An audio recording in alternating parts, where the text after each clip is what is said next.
Hi dear friends, welcome back to easy commerce concepts by Ajisa Fibinsha. So ഈ ഒരു video എന്ന് പറയുന്നത് നിങ്ങളുടെ മാനേജറിയൽ എക്കണോമിക്സ് എന്ന് പറയുന്ന ഒരു സബ്ജക്റ്റിലെ രണ്ടാമത്തെ യൂണിറ്റ് ആണ് നമ്മളിന്ന് നിങ്ങൾക്ക് വേണ്ടിയിട്ട് പരിചയപ്പെടുത്താൻ വേണ്ടി പോകുന്നത്. അപ്പോൾ ഈ ഒരു ചാപ്റ്റർ അല്ലെങ്കിൽ ഈ ഒരു മൊഡ്യൂൾ തിയറി ഓഫ് കൺസ്യൂമർ ബിഹേവിയറിൽ നിങ്ങൾ മെയിനായിട്ട് അല്ലെങ്കിൽ ഇമ്പോർട്ടൻ്റ് ആയിട്ട് എന്തൊക്കെ കാര്യങ്ങളാണ് പഠിക്കേണ്ടത് നമുക്കൊന്ന് നോക്കാം.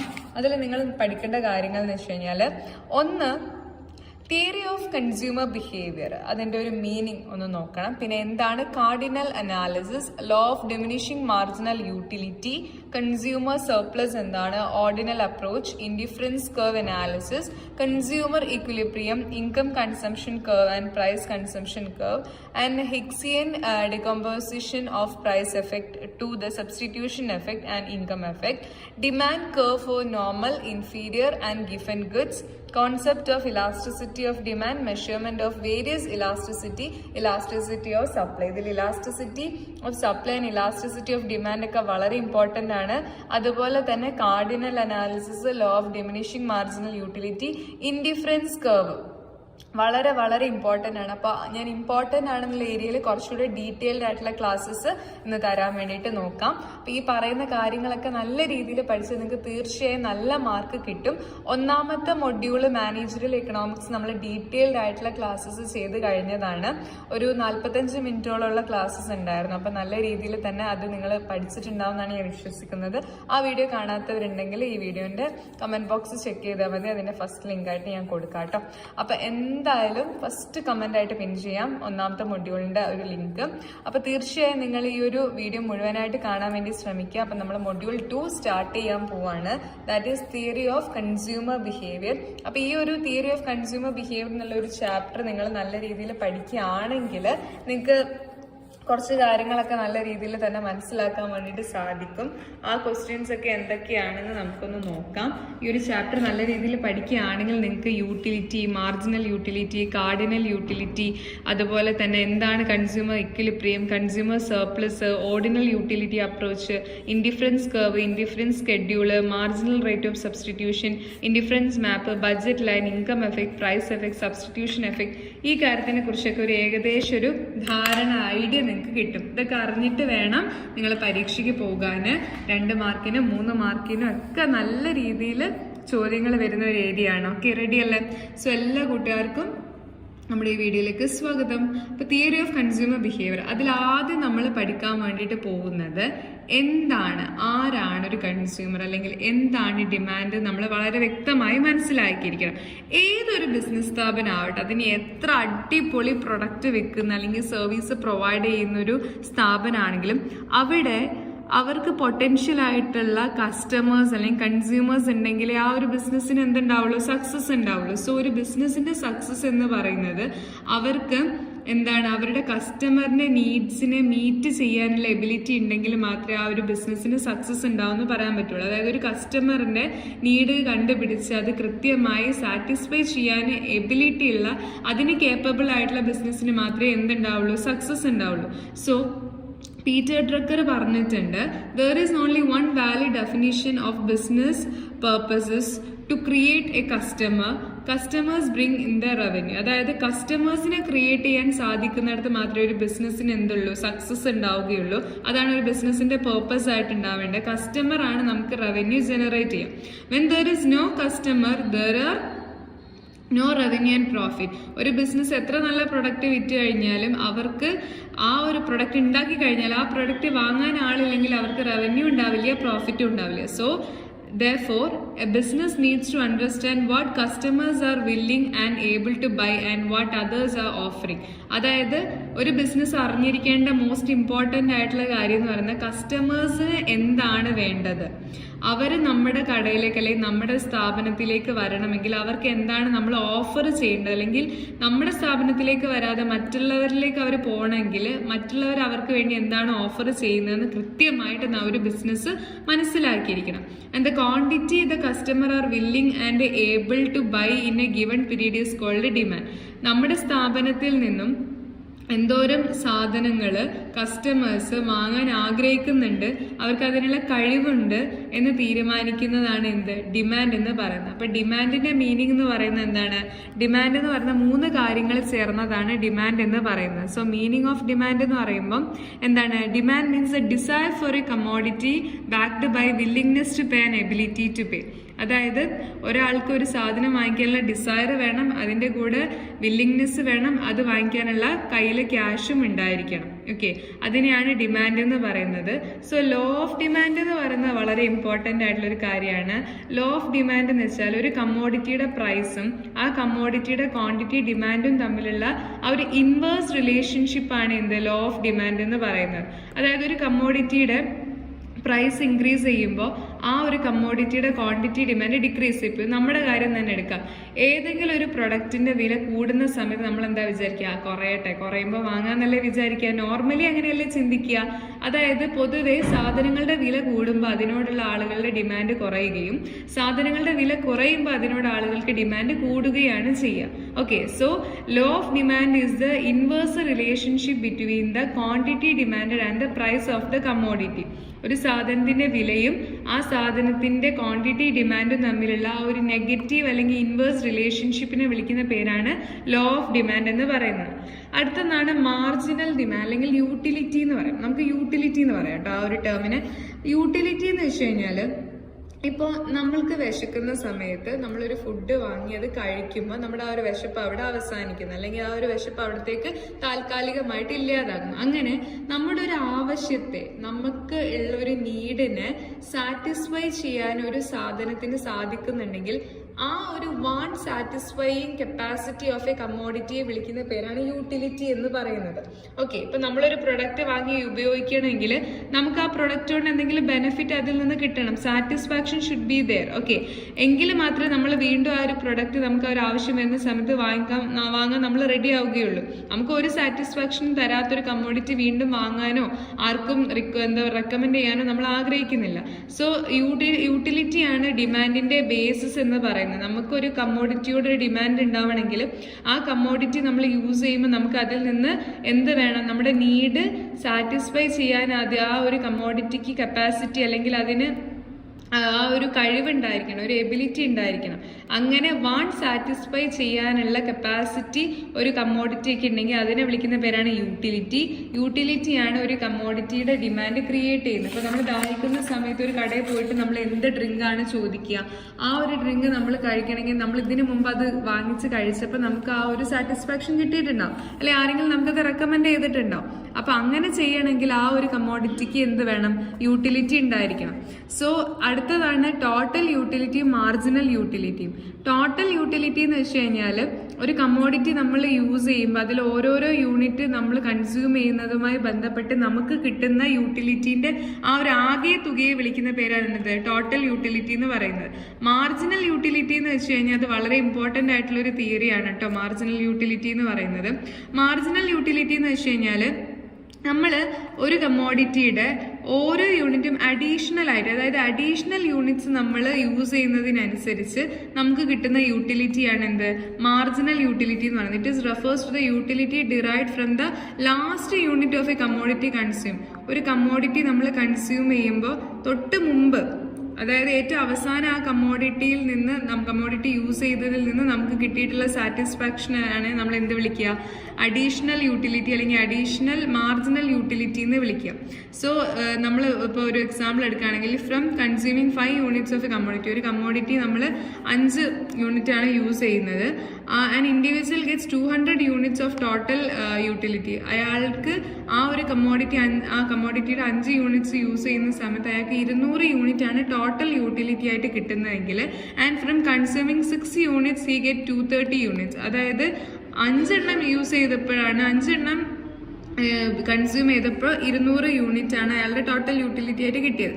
അത് കഴിഞ്ഞിട്ട് 5 എണ്ണം കഴിഞ്ഞതിന് ശേഷം 1 യൂണിറ്റും കൂടി, അതായത് അഡീഷണൽ ആയിട്ട് ഒരു യൂണിറ്റും കൂടി നമ്മൾ യൂസ് ചെയ്തപ്പോൾ, അതായത് മൊത്തം 6 യൂണിറ്റ് ആയ സമയത്ത് അയാൾക്ക് 230 യൂണിറ്റ് ആണ് എന്ത് ടോട്ടൽ യൂട്ടിലിറ്റി കിട്ടിയതെങ്കിൽ മാർജിനൽ യൂട്ടിലിറ്റി എന്ന് പറയുന്നത് ആ 6th യൂണിറ്റിൽ നിന്ന് കിട്ടിയതാണ്. 5 എണ്ണം കഴിഞ്ഞതിന് ശേഷം അവസാനത്തെ ഒരു എക്സ്ട്രാ കൂടി ഒന്ന് യൂസ് ചെയ്തപ്പോഴാണ് 6 ആയത്. അപ്പോൾ ഒന്ന് അഡീഷണൽ ആയിട്ട് വന്നു.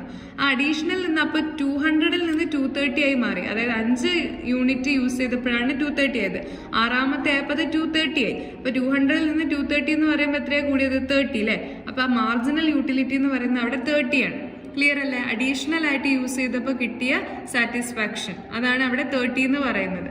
അടുത്താണ് കാർഡിനൽ യൂട്ടിലിറ്റി. കാർഡിനൽ യൂട്ടിലിറ്റി എന്ന് വെച്ചാൽ അത് ക്ലാസിക്കൽ എക്കണോമിസ്റ്റുകളാണ് അത് എന്ത് ചെയ്തത്, ഡെവലപ്പ് ചെയ്തെടുത്തത്. അവിടെ എന്താ പറയുന്നത് വെച്ചാൽ ആൽഫ്രഡ് മാർഷൽ പറഞ്ഞെന്ന് വെച്ച് കഴിഞ്ഞാൽ അദ്ദേഹം ഈ ഒരു യൂട്ടിലിറ്റി എന്നുള്ള ഒരു അപ്രോച്ച്, കാർഡിനൽ യൂട്ടിലിറ്റി എന്നുള്ള അപ്രോച്ച് ഒന്ന് റിഫൈൻ ചെയ്തിട്ടാണ് കാർഡിനൽ യൂട്ടിലിറ്റി എന്നുള്ള രീതിയിലേക്ക് വന്നിട്ടുണ്ടായിരുന്നത്. ഓക്കെ, അപ്പോൾ ഈ ആൽഫ്രഡ് മാർഷലാണ് കേട്ടോ ഈ ഒരു കാർഡിനൽ അനാലിസിസിലേക്ക് കോൺട്രിബ്യൂട്ട് ചെയ്തിട്ടുള്ളത്. അവർ പറയുന്നത് എന്താ വെച്ച് കഴിഞ്ഞാൽ അത് നിയോ ക്ലാസിക്കൽ യൂട്ടിലിറ്റി തിയറിയിലാണ് അത് പറയുന്നത്. ഇതിനെ മാർഷലിയൻ യൂട്ടിലിറ്റി തിയറി എന്ന് പറയുന്നുണ്ട്. ഇവിടെ എന്താ ഉദ്ദേശിക്കുന്നതെന്ന് വെച്ച് കഴിഞ്ഞാൽ cardinal utility theory states that utility is measurable just as height, weight, length, temperature. നമ്മൾ ഈ ഹൈറ്റും വെയിറ്റും ലെങ്ത്തും ടെമ്പറേച്ചറൊക്കെ അളക്കുന്നത് പോലെ തന്നെ നമുക്ക് എന്ത് ചെയ്യാൻ പറ്റും, യൂട്ടിലിറ്റിയും മെഷർ ചെയ്യാൻ സാധിക്കും എന്നാണ് കാർഡിനൽ യൂട്ടിലിറ്റി പറയുന്നത്. According to cardinal utility theory, utility is measurable cardinally or quantitatively. നമുക്ക് നമ്പേഴ്സ് ഉപയോഗിച്ച് ഹൈറ്റും വെയിറ്റും ഒക്കെ മെഷർ ചെയ്യുന്ന പോലെ തന്നെ യൂട്ടിലിറ്റിയും മെഷർ ചെയ്യാൻ സാധിക്കുമെന്നാണ് ഈ നിയോ ക്ലാസിക്കൽ തിങ്കേഴ്സ് അല്ലെങ്കിൽ ആൽഫ്രഡ് മാർഷൽ പറഞ്ഞിട്ടുള്ളത്. അതിനെയാണ് കാർഡിനൽ യൂട്ടിലിറ്റി അപ്രോച്ച് അല്ലെങ്കിൽ കാർഡിനൽ അനാലിസിസ് എന്ന് പറയുന്നത്. It means utility can be measured in cardinal numbers, അതായത് 1, 2, 3 നമ്പേഴ്സ്, കൗണ്ട് ചെയ്യാൻ പറ്റുന്ന നമ്പേഴ്സ് യൂസ് ചെയ്തിട്ട് നമുക്ക് എന്ത് ചെയ്യാൻ പറ്റും, യൂട്ടിലിറ്റി മെഷർ ചെയ്യാൻ സാധിക്കുമെന്നാണ് പറയുന്നത്. സോ ഇവിടെ ഇതൊരു ഹൈപ്പോത്തിക്കൽ യൂണിറ്റ് ഓഫ് മെഷർമെന്റ് ആണ്. ഇതിന് യൂട്ടിൽസ് എന്നാണ് പറയുന്നത്. അതൊക്കെ ഇമ്പോർട്ടന്റ് ആണ്, utils. And it means units of utility. യൂട്ടിലിറ്റിയുടെ യൂണിറ്റ്സ് ആണ് അവിടെ മെഷർ ചെയ്യുന്നത്. So utility can be measured in utils. ഇപ്പൊ യൂട്ടിൽസിലാണ് യൂട്ടിലിറ്റി മെഷർ ചെയ്യുന്നത്. അതിന്റെ യൂട്ടിലിറ്റിയുടെ യൂണിറ്റ് ആണ് യൂട്ടിൽസ് കേട്ടോ. And for example, an apple possesses 10 utils and an orange possesses 5 utils. അതായത് ഒരു ആപ്പിളിൽ നിന്ന് നമുക്ക് 10 യൂട്ടിൽസും ഒരു ഓറഞ്ചിൽ നിന്ന് നമുക്ക് 5 യൂട്ടിൽസും കിട്ടുന്നുണ്ടെന്നാണ് പറയുന്നത്. And here the utility of N apple is twice that N orange. അതായത് നമുക്ക് ഓറഞ്ചിനേക്കാളും കൂടുതൽ യൂട്ടിലിറ്റി കിട്ടുന്നത് ആപ്പിളിൽ നിന്നാണ്. ഓറഞ്ചിൽ 5 എണ്ണേ കിട്ടുന്നുള്ളൂ, അതിന്റെ ഇരട്ടി 10 കിട്ടുന്നുണ്ട് എന്തെന്ന് ആപ്പിളിൽ നിന്ന് കിട്ടുന്നുണ്ട്. സോ നമുക്ക് വളരെ ചുരുക്കി എന്ത് പറയാം, cardinal utility approach States that utility is measurable in cardinal numbers. Countable numbers ആയ 1, 2, 3 ഉപയോഗിച്ചിട്ട് നമുക്ക് എന്ത് ചെയ്യാൻ പറ്റും, യൂട്ടിലിറ്റി മെഷർ ചെയ്യാൻ സാധിക്കും. അത് പറഞ്ഞു തന്നിട്ടുള്ള ഒരു അനാലിസിസ് ആണ് കാർഡിനൽ അപ്രോച്ച്. ഇത് മുന്നോട്ട് കൊണ്ടുവന്നിട്ടുള്ളത് മാർഷലിയൻ തിയറി എന്നാണ് പറയുന്നത്. അതോ ആൽഫ്രഡ് മാർഷലൊക്കെയാണ് അതിന് ഒരു കോൺട്രിബ്യൂഷൻ കൊടുത്തിട്ടുള്ളത്. അപ്പോൾ ഈ കാർഡിനൽ യൂട്ടിലിറ്റി തിയറിക്ക് ചില അസംഷൻസ് ഉണ്ട്. ചില കാര്യങ്ങൾ ഫിക്സ്ഡ് ആക്കിയും ചില ധാരണകളുടെ പുറത്ത് മാത്രമേ നമുക്കിത് മെഷർ ചെയ്യാൻ പറ്റുള്ളൂ. ഒന്ന് ന്യൂമറിക്കൽ ടേംസിലാണ് നമ്മൾ മെഷർ ചെയ്യുന്നത്. പിന്നെ ഇവിടെ കൺസ്യൂമേഴ്സ് എല്ലാവരും റാഷണൽ ആണ്, അവർ യുക്തിപരമായിട്ടാണ് സാധനങ്ങൾ ചൂസ് ചെയ്യുന്നത്. പിന്നെ എല്ലാ റാഷണൽ കൺസ്യൂമറും മാക്സിമം ഇന്റന്റ് ചെയ്യുന്നത് അവരുടെ മാക്സിമം സാറ്റിസ്ഫാക്ഷൻ കിട്ടുക എന്നുള്ളതാണ്. അവരുടെ കയ്യിലുള്ള ഇൻകം അല്ലെങ്കിൽ മണി യൂസ് ചെയ്തിട്ട് അവരുടെ നീഡ് അല്ലെങ്കിൽ വാണ്ട് മാക്സിമം സാറ്റിസ്ഫൈ ചെയ്യണം എന്നാണ് ഓരോ റാഷണൽ കസ്റ്റമറും ഉദ്ദേശിക്കുന്നത്, ഇന്റന്റ് ചെയ്യുന്നത്. And the consumer has limited income to spend on the goods and services he or she chooses to consume. അതായത് കൺസ്യൂം ചെയ്യാൻ വേണ്ടി ഉദ്ദേശിക്കുന്ന ഗുഡ്സ് ആൻഡ് സർവീസിന്റെ മുകളിൽ സ്പെൻഡ് ചെയ്യാൻ കൺസ്യൂമേഴ്സിന്റെ കയ്യിൽ ലിമിറ്റഡ് ഇൻകം മാത്രമേ ഉള്ളൂ. ഒരുപാട് പണമൊന്നുമില്ല, അവരുടെ കയ്യിൽ എന്താണുള്ളത് മാത്രമേ അതിലുള്ളൂ. അൺലിമിറ്റഡ് ആയിട്ടുള്ള ഇൻകം ഒന്നും ഇല്ല. അപ്പൊ അങ്ങനത്തെ അസംഷൻസ് ഒക്കെ ഒന്ന് മനസ്സിലാക്കി വെക്കുന്നത് നന്നായിരിക്കും. പിന്നെ കൺസ്യൂമേഴ്സ് ഇക്വിലിബ്രിയം എന്ന് പറഞ്ഞിട്ടുള്ള ഒരു ടേം ഉണ്ട്, വളരെ ഇമ്പോർട്ടന്റ് ആണ്. Consumers equilibrium in terms of utility analysis. അതായത് എല്ലാ കസ്റ്റമറും മെയിൻ ആയിട്ട് ഉദ്ദേശിക്കുന്നത് അവർ സ്പെൻഡ് ചെയ്യുന്ന പൈസയ്ക്ക് തുല്യമായിട്ട് അവർക്ക് മാക്സിമം സാറ്റിസ്ഫാക്ഷൻ കിട്ടണം എന്നാണ് എല്ലാവരും ആഗ്രഹിക്കുന്ന ഒരു കാര്യം. So he would like to spend his or her limited income on a commodity or several commodities in such a way to maximize the satisfaction. Total utility, നമ്മുടെ കയ്യിൽ നിന്ന് പൈസ പോകുന്നുണ്ടെങ്കിൽ ആ പൈസയ്ക്ക് തുല്യമായിട്ട് അതിൽ നിന്ന് മാക്സിമം യൂട്ടിലിറ്റി, നമ്മൾ പറയില്ല മുതലാക്കുക എന്നൊക്കെ പറയുന്ന പോലെ, മാക്സിമം നമുക്ക് അതിൽ നിന്ന് എന്ത് കിട്ടണം, ഒരു സാറ്റിസ്ഫാക്ഷൻ കിട്ടണം. And when he gets maximum satisfaction it is it's equilibrium. അങ്ങനെ ഒരാൾ അയാളുടെ കയ്യിലുള്ള ലിമിറ്റഡ് ഇൻകം യൂസ് ചെയ്തിട്ട് ഏതെങ്കിലും കമ്മോഡിറ്റി അല്ലെങ്കിൽ സർവീസ് ഉപയോഗിക്കുന്നുണ്ടെങ്കിൽ ആ ഉപയോഗിക്കുന്ന സമയത്ത് മാക്സിമം അല്ലെങ്കിൽ അയാൾക്ക് കിട്ടാവുന്നതിൽ വെച്ച് ഏറ്റവും നല്ലൊരു സാറ്റിസ്ഫാക്ഷൻ കിട്ടുന്നുണ്ടെങ്കിൽ ആ ഒരു പോയിന്റിനെയാണ് കൺസ്യൂമറിന്റെ ഇക്വിലിബ്രിയം എന്ന് പറയുന്നത്. അതായത് കയ്യിലെ പൈസ ഉപയോഗിച്ച് മാക്സിമം എന്ത് കിട്ടുക, സാറ്റിസ്ഫാക്ഷൻ കിട്ടുക എന്ന് പറയും. In short, the position of maximum gets the maximum satisfaction. അതായത് എവിടെയാണോ നമുക്ക് മാക്സിമം സാറ്റിസ്ഫാക്ഷൻ കിട്ടുന്നത് അതിനെയാണ് ഇക്വിലിബ്രിയം എന്ന് പറയുന്നത്. Okay, so satisfaction implies consumer's equilibrium position. കൺസ്യൂമറിന്റെ ഇക്വിലിബ്രിയം പൊസിഷനെയാണ് എന്ത് വിളിക്കുന്നത്, പൊസിഷൻ ഓഫ് മാക്സിമം സാറ്റിസ്ഫാക്ഷൻ എന്ന് പറയുന്നത്. So this can be determine with the help of the satisfaction 3 fundamental laws. അപ്പൊ ഇത് നമുക്ക് 3 ലോ ഉപയോഗിച്ച്, 3 നിയമങ്ങൾ ഉപയോഗിച്ച് ഈ ഒരു കൺസ്യൂമറിന്റെ ഇക്വിലിബ്രിയം പറയാം. ഒന്ന്, law of diminishing marginal utility. അതിന് സിംഗിൾ കമ്മോഡിറ്റിന്റെ കേസിലാണ് കേട്ടോ. ഒരു കമ്മോഡിറ്റി യൂസ് ചെയ്യുന്ന സമയത്ത് ഉള്ള ലോ ആണ് law of diminishing marginal utility. 2 അതിലധികമോ കമ്മോഡിറ്റീസ് യൂസ് ചെയ്യുകയാണെങ്കിൽ നമുക്ക് law of equi marginal utility എന്ന് പറയാം. ഇനി കൺസ്യൂമർ സർപ്ലസ് ആണെങ്കിൽ നമുക്ക് എന്താ പറയാം, ആ ഒരു സിറ്റുവേഷനെയാണ് നമ്മൾ എന്ത് വിളിക്കുന്നത്, കൺസ്യൂമർ സർപ്ലസ്. അങ്ങനെ 3 സിറ്റുവേഷനിലാണ് നമ്മൾ കൺസ്യൂമറിന്റെ ഇക്വിലിബ്രിയം ഡിസ്കസ് ചെയ്യുന്നത്. ഒന്ന്, law of diminishing marginal utility, അവിടെ സിംഗിൾ കമ്മോഡിറ്റിയാണ്. 2, law of equi marginal utility, അവിടെ 2 അതിലധികമോ കമ്മോഡിറ്റീസ് വരുന്നുണ്ട്. 3, കൺസ്യൂമർ സർപ്ലസ്. ഈ 3 സിറ്റുവേഷനാണ് നമ്മൾ ഇനി അറിയാൻ വേണ്ടി പോകുന്നത്. അതിൽ ഒന്നാമത്തെയാണ് law of diminishing marginal utility. Simple ആയിട്ട് പറയുകയാണെങ്കിൽ ഇവിടെ എന്താ ഉദ്ദേശിക്കുന്നതെന്ന് വെച്ച് കഴിഞ്ഞാൽ, ഇവിടെ ഹ്യൂമൻ ബിഹേവിയർ അല്ലെങ്കിൽ ഒരു കൺസ്യൂമറിന്റെ ബിഹേവിയർ ആണ് നമ്മളിവിടെ മനസ്സിലാക്കാൻ വേണ്ടി പോകുന്നത്. വളരെ സിമ്പിളായിട്ട് മനസ്സിലാക്കാം. നമ്മുടെയൊക്കെ ഒരു സ്റ്റേറ്റ് ഓഫ് മൈൻഡിൽ നമുക്കിത് പറയാൻ വേണ്ടിയിട്ട് സാധിക്കും. ഫോർ എക്സാമ്പിൾ, നിങ്ങളിപ്പം ഒത്തിരി ഓടി തളർന്ന് കിതച്ച് വരുന്ന സമയത്ത് നിങ്ങൾക്ക് ഒത്തിരി ദാഹം ഉണ്ടാവും, വെള്ളത്തിനൊക്കെ ഒത്തിരി ദാഹിക്കുന്ന ഒരു സിറ്റുവേഷൻ ഉണ്ടാവും. അപ്പം നിങ്ങൾ എന്ത് ചെയ്യും, 1 ഗ്ലാസ് വെള്ളം കുടിക്കുന്നു, നിങ്ങളുടെ ദാഹം മാറുന്നില്ല. 2 ഗ്ലാസ് വെള്ളം കുടിക്കുന്നു, ദാഹം മാറുന്നില്ല. 3-ാമത്തെ 1 ഗ്ലാസ് കുടിച്ചു, നിങ്ങൾക്ക് ഓൾമോസ്റ്റ് നിങ്ങളുടെ ദാഹമൊക്കെ മാറി, നിങ്ങളുടെ കിതപ്പൊക്കെ നിന്ന് നിങ്ങളൊന്ന് റെഡിയായി. 4-ാമത്തെ 1 ഗ്ലാസ് കുടിക്കാൻ ചിലപ്പോൾ നിങ്ങൾക്ക് പറ്റിയെന്ന് വരില്ല. കാരണം എന്താ, നമ്മൾ കൂടുതൽ യൂണിറ്റ് ഇങ്ങനെ കുടിക്കുന്നതിനനുസരിച്ച് നമ്മുടെ ആ ഒരു സാറ്റിസ്ഫാക്ഷൻ അവിടെ കഴിഞ്ഞു, നമുക്കൊരു ആശ്വാസം കിട്ടി. അത് കിട്ടിയതിന് ശേഷം നമുക്ക് ആ കമ്മോഡിറ്റി യൂസ് ചെയ്യാനും ഭയങ്കര ബുദ്ധിമുട്ടായിരിക്കും. കാരണം നമ്മുടെ സാറ്റിസ്ഫാക്ഷൻ അവിടെ നടന്നു കഴിഞ്ഞാൽ, നമ്മളൊന്ന് തൃപ്തിപ്പെട്ട് കഴിഞ്ഞാൽ പിന്നെ ആ ഒരു കമ്മോഡിറ്റിനോട് നമുക്ക് ആദ്യമുള്ള ആ ഒരു അത്രയും ഒരു ഡിമാൻഡ് ഉണ്ടായിക്കൊള്ളണമെന്നില്ല. അങ്ങനെ നമ്മൾ മോർ ആൻഡ് മോർ യൂണിറ്റ് സാധനങ്ങൾ അല്ലെങ്കിൽ കമ്മോഡിറ്റി ഇങ്ങനെ കോൺസിക്യൂട്ടീവായിട്ട് എന്താ പറയുക, അടുത്തടുത്തായിട്ട് ഒരു ഡിലേയും കൂടാതെ ഉപയോഗിക്കുന്ന സമയത്ത് ആദ്യം നമുക്ക് കിട്ടിയ ഒരു സാറ്റിസ്ഫാക്ഷൻ ആയിരിക്കില്ല പിന്നീട് അങ്ങോട്ട് കിട്ടുക. അതിങ്ങനെ കുറഞ്ഞു വരും. അങ്ങനെ more and more units of commodity consume ചെയ്യുന്ന സമയത്ത് ടോട്ടൽ യൂട്ടിലിറ്റി എന്ത് ചെയ്യും, തുടക്കത്തിൽ ഇൻക്രീസ് ചെയ്യും. ഒരു പോയിന്റ് കഴിഞ്ഞാൽ അതെന്ത് ചെയ്യും, ഡിമിനിഷ് ചെയ്യാൻ വേണ്ടി തുടങ്ങും. ഇതിനെ വിളിക്കുന്ന പേരാണ് law of diminishing marginal utility എന്ന് പറയുന്നത്. ക്ലിയർ അല്ലേ? So law of diminishing marginal utility states that a consumer consumes more and more unit of a commodity. Each successive unit gives him lesser and lesser satisfaction. അതായത് ഈ സാധനം കൂടുതൽ ഉപയോഗിക്കുന്നതിനനുസരിച്ച് നമുക്ക് കിട്ടുന്ന satisfaction കുറഞ്ഞുകൊണ്ടിരിക്കും. അപ്പൊ നമ്മുടെ മുമ്പിൽ ഒരു ചിക്കൻ ബിരിയാണി കൊണ്ട് വെച്ച് കഴിഞ്ഞാൽ നമ്മൾ ആദ്യത്തെ പ്ലേറ്റ് സൂപ്പർ ആയിട്ട് കഴിക്കും, നമുക്ക് നല്ല ഇഷ്ടവും താല്പര്യവും ഒക്കെ കൂട്ടി നമ്മൾ നല്ല രീതിയിൽ കഴിക്കും.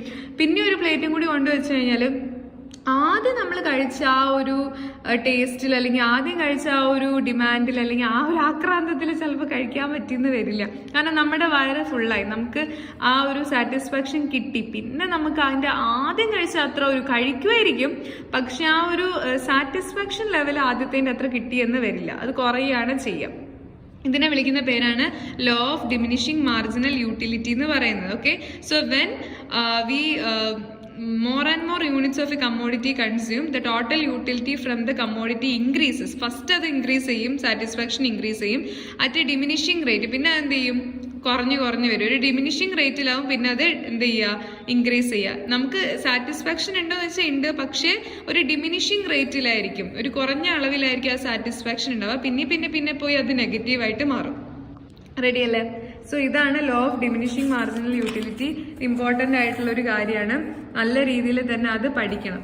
സോ ഈ ഒരു ഫിഗർ കണ്ടു കഴിഞ്ഞാൽ അല്ലെങ്കിൽ ഈ ഒരു ടേബിൾ കണ്ടാൽ നിങ്ങൾക്ക് അത് കുറച്ചുകൂടെ ക്ലിയർ ആവും. ഫോർ എക്സാമ്പിൾ, ഒരാള് നമ്പർ ഓഫ് മാംഗോസ് ആണ് കേട്ടോ. ഇപ്പോൾ വേനൽക്കാലമൊക്കെ ആയതുകൊണ്ട് നമ്മൾ എന്താ ഒരു ജ്യൂസ് കുടിക്കാമെന്ന് വിചാരിച്ചു. അപ്പോൾ നമ്പർ ഓഫ് മാംഗോസ് ഉണ്ട്, ടോട്ടൽ യൂട്ടിലിറ്റി ഉണ്ട്, മാർജിനൽ യൂട്ടിലിറ്റി ഉണ്ട്. അപ്പോൾ ആദ്യം ഒരു മാംഗോ ആണ് കഴിച്ചത്, അപ്പോൾ ടോട്ടൽ യൂട്ടിലിറ്റി 5 ആണ്. അപ്പോഴത്തെ മാർജിനൽ യൂട്ടിലിറ്റി 5 ആണ്. അത് 1 നിന്ന് 2 ആയപ്പോൾ ടോട്ടൽ യൂട്ടിലിറ്റി 5 നിന്ന് 9 ആയി. 5 നിന്ന് 9 ആവാൻ പറയുമ്പോൾ ടോട്ടൽ യൂട്ടിലിറ്റി കൂടിയിട്ടുണ്ട്. എത്ര ഡിഫറൻസ് വന്നത്? 9 - 5 4 ആണ് മാർജിനൽ യൂട്ടിലിറ്റി. പിന്നെ 2 നിന്ന് 3 ആയപ്പോൾ ടോട്ടൽ യൂട്ടിലിറ്റി 9 നിന്ന് 12 ആയി. അപ്പൊ എത്രയാ കൂടിയത്? 9 നിന്ന് 12 എന്ന് വെച്ചാൽ 3 കൂടി. അപ്പൊ 3 ആണ് ഇവിടുത്തെ മാർജിനൽ യൂട്ടിലിറ്റി. ഇതിൽ നിന്ന് ഇത് കുറച്ചാൽ നമുക്ക് മാർജിനൽ യൂട്ടിലിറ്റി കിട്ടും. പിന്നെ 4 ആയപ്പോൾ 12 നിന്ന് 14 ആയി. അപ്പൊ എത്ര കൂടി? 2 കൂടി. പിന്നെ അടുത്തത് ഇവിടെയൊക്കെ ഓരോന്ന് വെച്ചിട്ടാണ് കൂടുന്നത്. അപ്പൊ നമുക്കിത് മാത്രം നോക്കാം. 40 നിന്ന് 15 ആയപ്പോൾ 1 കൂടി. 50 നിന്ന് 50 ആയപ്പോൾ എന്നുവെച്ചാൽ വ്യത്യാസമൊന്നുമില്ല. അതായത് 5 നിന്ന് 6 ആയപ്പോൾ ഇത് വരെ ഓക്കെ ആയിരുന്നു. ഏത് വരെ? 5 യൂണിറ്റ് വരെ ഇതിങ്ങനെ കൂടി വന്നു. 5 നിന്ന് 9 ആയി, 9 നിന്ന് 12 ആയി, 12 നിന്ന് 14 ആയി, 14 നിന്ന് 15 ആയി. 5 യൂണിറ്റ് വരെ നല്ല ഇൻക്രീസിങ് ആയിരുന്നു. ഓക്കെ, ആ സമയത്ത് മാർജിനൽ യൂട്ടിലിറ്റി നമുക്ക് കാണാൻ വേണ്ടിയിട്ട് സാധിക്കും.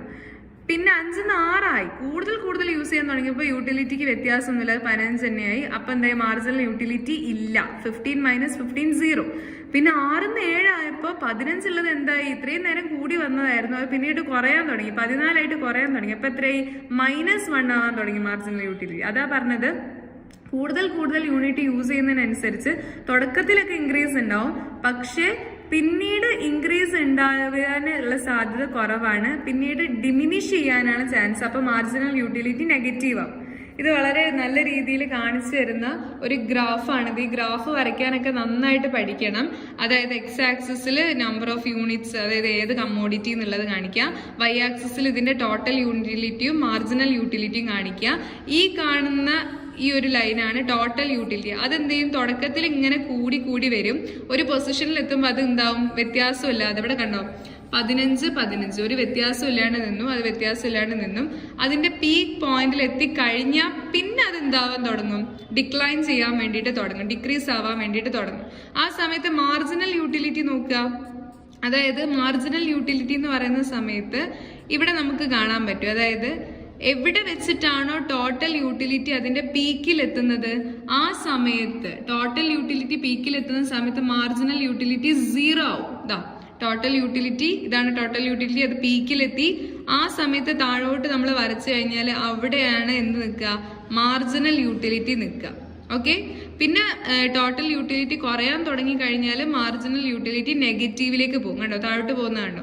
ഈ ഒരു റിലേഷൻഷിപ്പ് പഠിക്കണം കേട്ടോ, വളരെ ഇമ്പോർട്ടൻ്റ് ആണ് relationship between marginal utility and total utility ചോദിച്ച് കാണാറുണ്ട്. അതായത് മാർജിനൽ യൂട്ടിലിറ്റി ഡിക്ലൈൻ ചെയ്യുമ്പോൾ ടോട്ടൽ യൂട്ടിലിറ്റി ഇൻക്രീസ് തന്നെയായിരിക്കും ചെയ്യുക, പക്ഷെ ഒരു ഡിമിനിഷിങ് റേറ്റിലായിരിക്കും. ടോട്ടൽ യൂട്ടിലിറ്റി കൂടി ചെയ്യും, പക്ഷേ അത് കുറഞ്ഞ ഒരു റേറ്റിലായിരിക്കും എന്ത് ചെയ്യുക? ടോട്ടൽ യൂട്ടിലിറ്റി അത് ഡിമിനിഷ് ആവാം, ഇൻക്രീസ് ആവാം. എപ്പോ?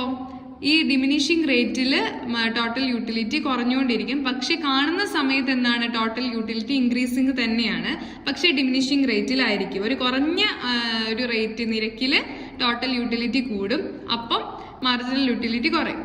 ഇനി ടോട്ടൽ യൂട്ടിലിറ്റി എന്ത് ചെയ്യും? 0 മാക്സിമത്തിൽ എത്തുന്ന സമയത്ത് മാർജിനൽ യൂട്ടിലിറ്റി 0 ആയിരിക്കും. അല്ലെങ്കിൽ നമുക്ക് എങ്ങനെ പറയാം? മാർജിനൽ യൂട്ടിലിറ്റി 0 എത്തുമ്പോഴായിരിക്കും ടോട്ടൽ യൂട്ടിലിറ്റി മാക്സിമത്തിൽ ഉണ്ടാവും. ഇനി മാർജിനൽ യൂട്ടിലിറ്റി നെഗറ്റീവ് ആവും എപ്പോ?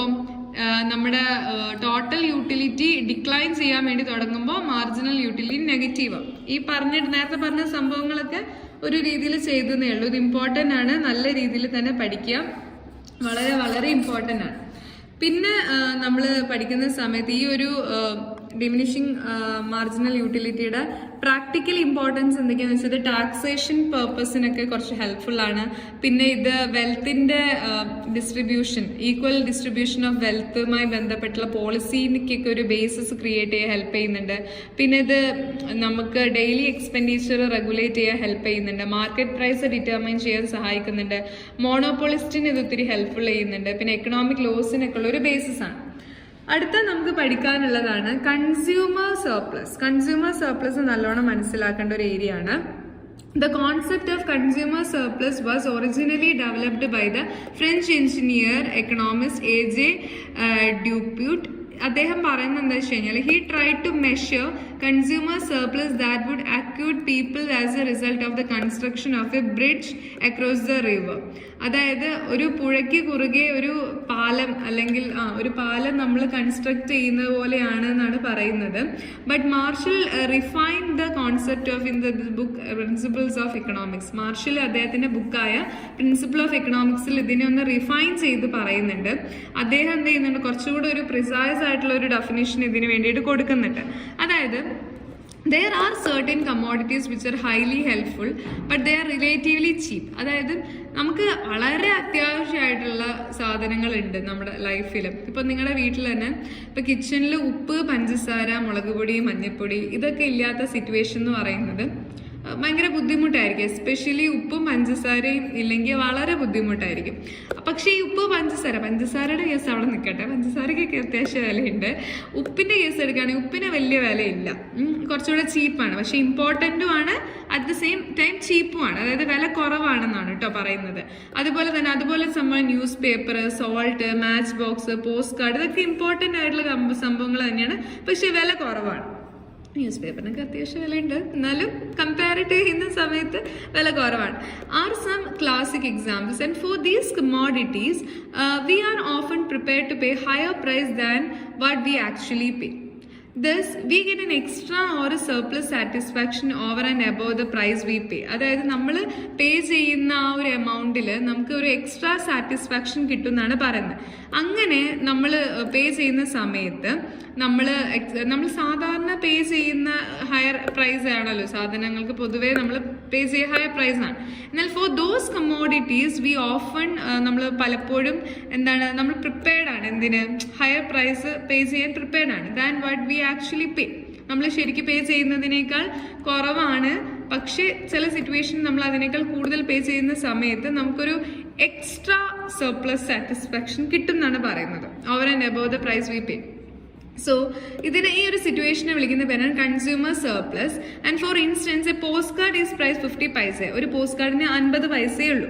But we are prepared to pay ₹1.50. അതായത് നമ്മൾ വിചാരിക്കുന്ന എന്താണ്, 1.5 രൂപയാണ് അതിന് കൊടുക്കേണ്ടതെന്നാണ് നമ്മൾ ചെയ്യുന്നത്. For it rather than go without it. Okay, and if you actually pay 50 paisa, നമ്മൾ ശരിക്കും അതിന് 50 പൈസയാണ് കൊടുത്തിട്ട് അത് പർച്ചേസ് ചെയ്യുന്നെങ്കിൽ it we may say that we get a surplus satisfaction to extent. അതായത് ശരിക്കും നമ്മൾ എന്ത് കൊടുത്താൽ മതി, 50 പൈസ കൊടുത്താൽ മതി, പക്ഷെ 1.5 രൂപ കൊടുക്കാനാണ് നമ്മൾ പ്രിപ്പയർ ആയിട്ടുള്ളത്. സോ ആ 1.5-ൽ നിന്ന് 50 പൈസ കുറച്ച് കഴിയുമ്പോൾ 1 ആണ് എന്ത്, കൺസ്യൂമറിന്റെ സർപ്ലസ് എന്ന് പറയുന്നത്. ഓക്കെ, അപ്പൊ നമ്മൾ മനസ്സുകൊണ്ട് എന്താണ് തയ്യാറായിട്ടുണ്ട് ഇതിന് ഒരു ഹയർ പ്രൈസ് കൊടുക്കാൻ വേണ്ടിയിട്ട്. പക്ഷെ നമ്മൾ എന്ത് ചെയ്യുക, ശരിക്കും അതിന് അത്ര രൂപ ഇല്ല. അപ്പൊ അത് രണ്ടും തമ്മിലുള്ള ഒരു വ്യത്യാസമാണ് കൺസ്യൂമറിന്റെ സർപ്ലസ് എന്ന് പറയുന്നത്. അത് നമുക്കൊരു ഷോർട്ടായിട്ട് ഒരു ഇക്വേഷൻ ആയിട്ട് പറയാം.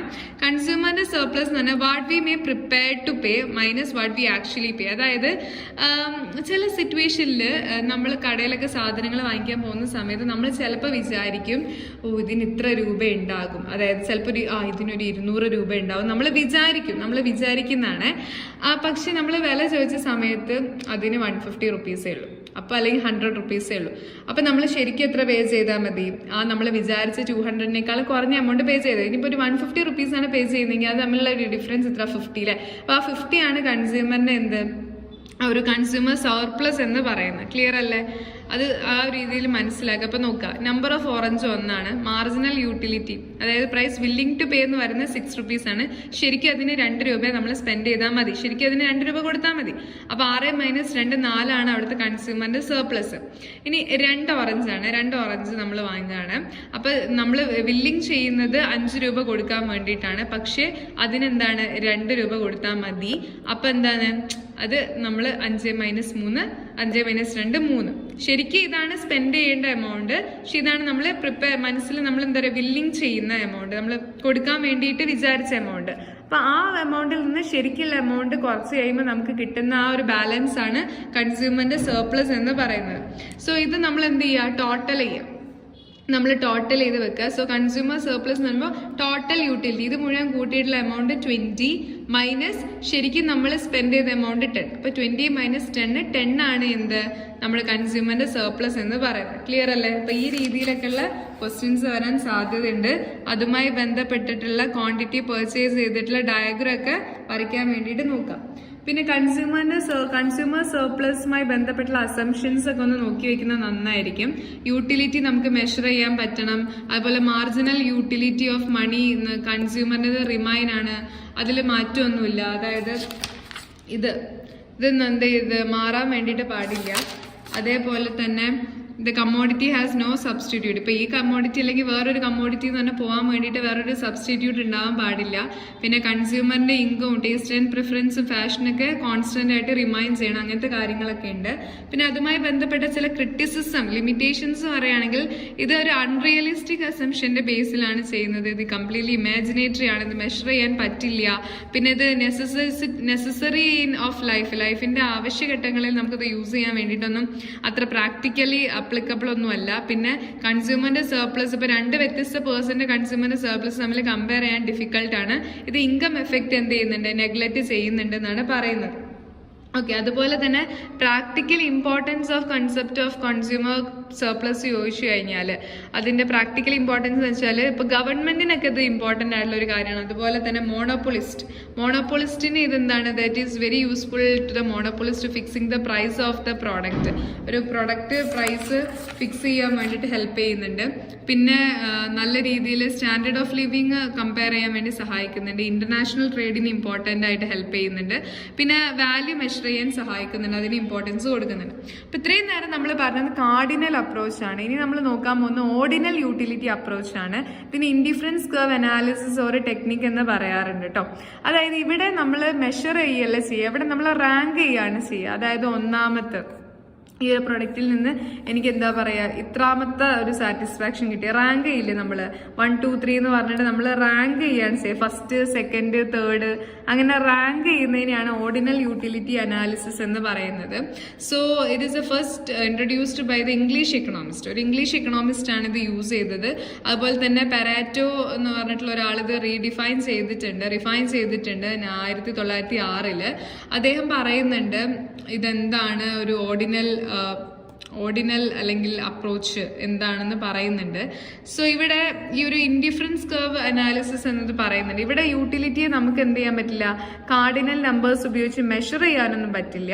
ഇവിടെ നമുക്ക് എന്ത് ചെയ്യാൻ പറ്റും എന്ന് വെച്ച് കഴിഞ്ഞാൽ we can only say whether a good or a combination of goods give him or her a greater or a less or equal satisfaction. അതായത് നമുക്ക് എന്തോരം സാറ്റിസ്ഫാക്ഷൻ തരുന്നുണ്ട്, കുറവാണോ കൂടുതലാണോ തരുന്നത് നമുക്ക് എന്താ പറയാ ഒരു കോമ്പിനേഷന്റെ ആ ഒരു സ്റ്റേറ്റ് കൊടുക്കാനേ പറ്റുള്ളൂ പ്രിഫറൻസിന്. അതായത് for example a consumer may not be able to say that an ice cream gives 5 utils and a chocolate gives 2 utils. അതായത് ഒരു ഐസ്ക്രീമിൽ നിന്ന് 5 യൂട്ടിൽസും ഒരു ചോക്ലേറ്റിൽ നിന്ന് 2 യൂട്ടിൽസും കിട്ടുന്ന ഒരു കൺസ്യൂമറിന് ചിലപ്പോൾ പറയാൻ വേണ്ടിയിട്ട് സാധിച്ചെന്ന് വരില്ല.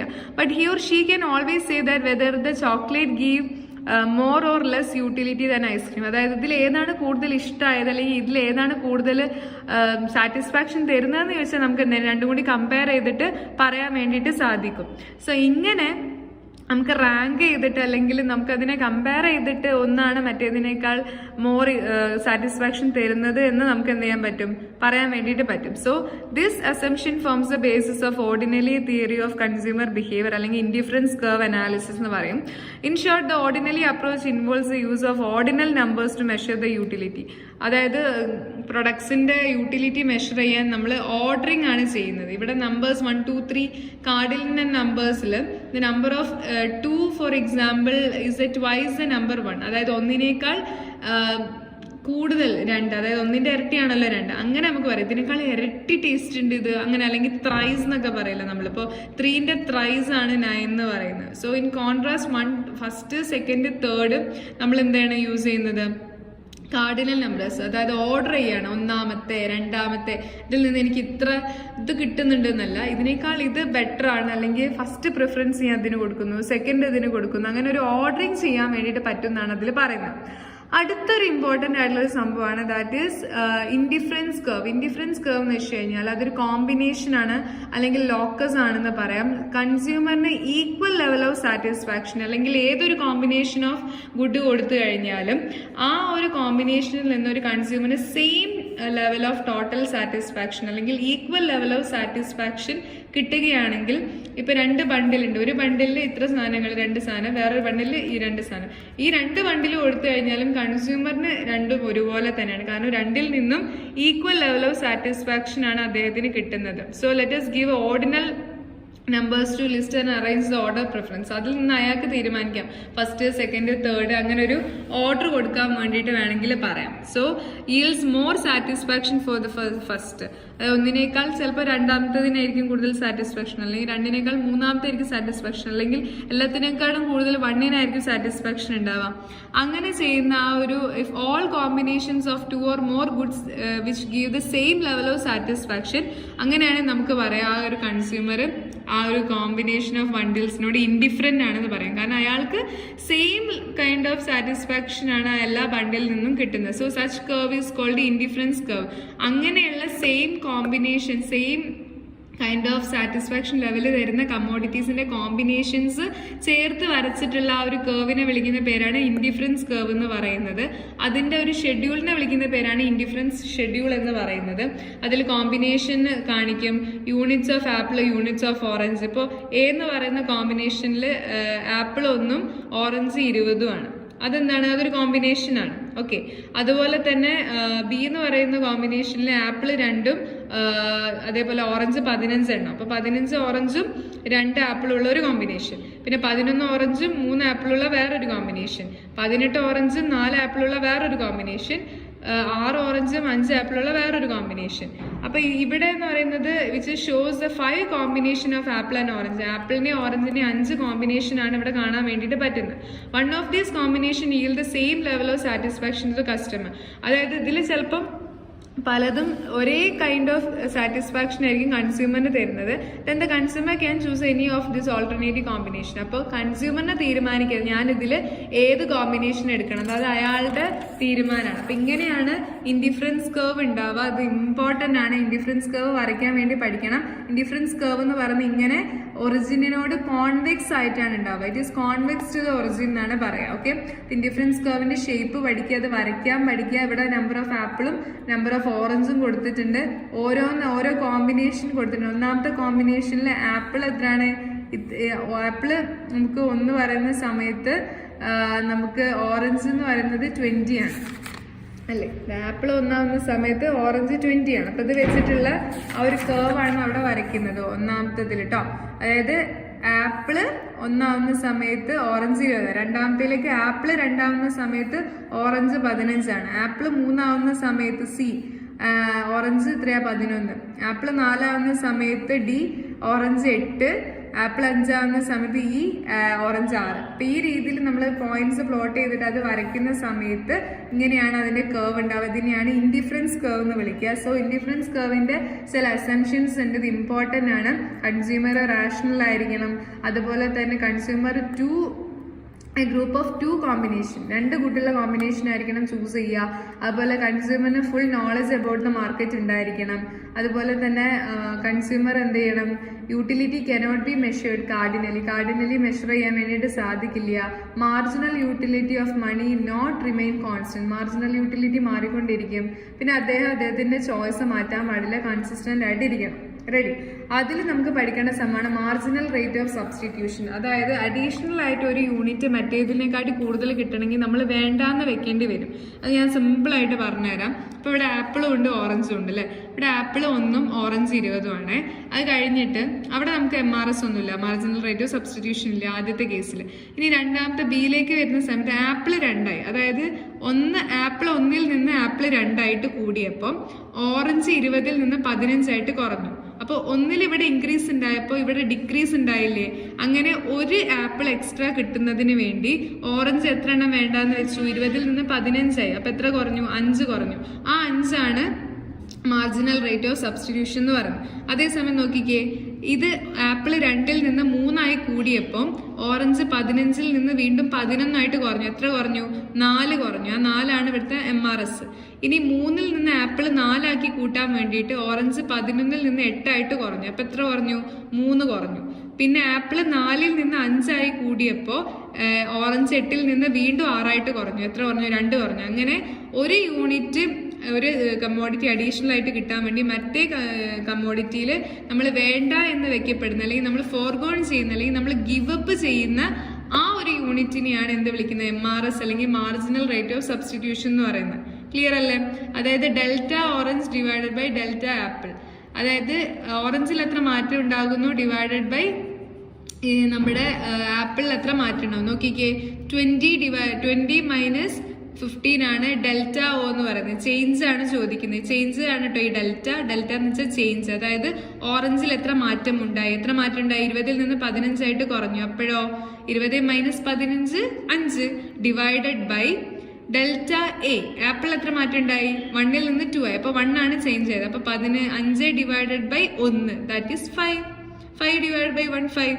അങ്ങനെയാണ് അത് കണ്ടുപിടിക്കുക. വളരെ ഇമ്പോർട്ടന്റ് ആണ്.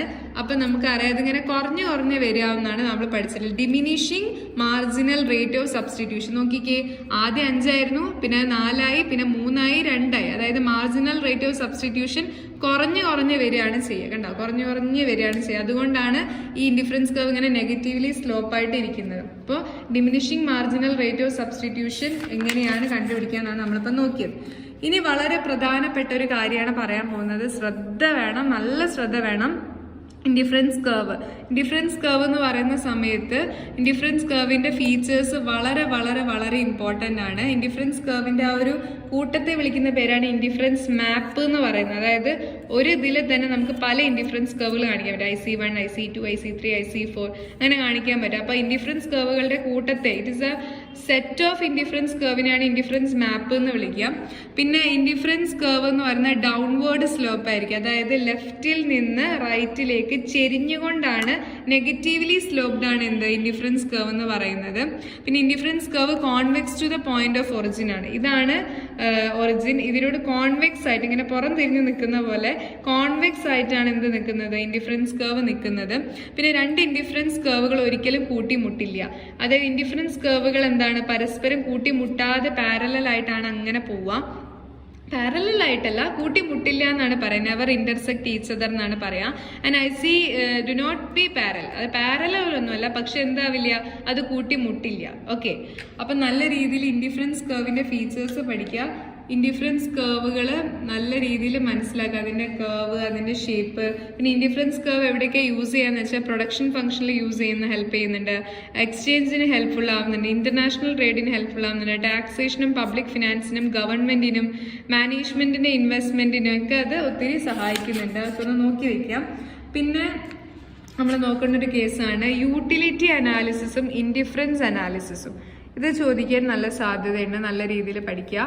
അതായത് യൂട്ടിലിറ്റി അനാലിസിസ് എന്ന് പറയുമ്പോൾ നമ്മളോട് പറയുന്നത് എന്താ വെച്ച് കഴിഞ്ഞാൽ, യൂട്ടിലിറ്റി ബി മെഷേർഡ് കാർഡിനലി. നമുക്ക് നമ്പേഴ്സ് യൂസ് ചെയ്തിട്ട് 1 2 3 നമ്പേഴ്സ് യൂസ് ചെയ്തിട്ട് യൂട്ടിലിറ്റി മെഷർ ചെയ്യാൻ പറ്റും എന്നാണ് യൂട്ടിലിറ്റി അനാലിസിസ് പറയുന്നത്. എന്നാൽ ഇൻഡിഫറൻസ് അനാലിസിസ് എന്ന് പറഞ്ഞാൽ ഓർഡറിംഗ് ആണ്.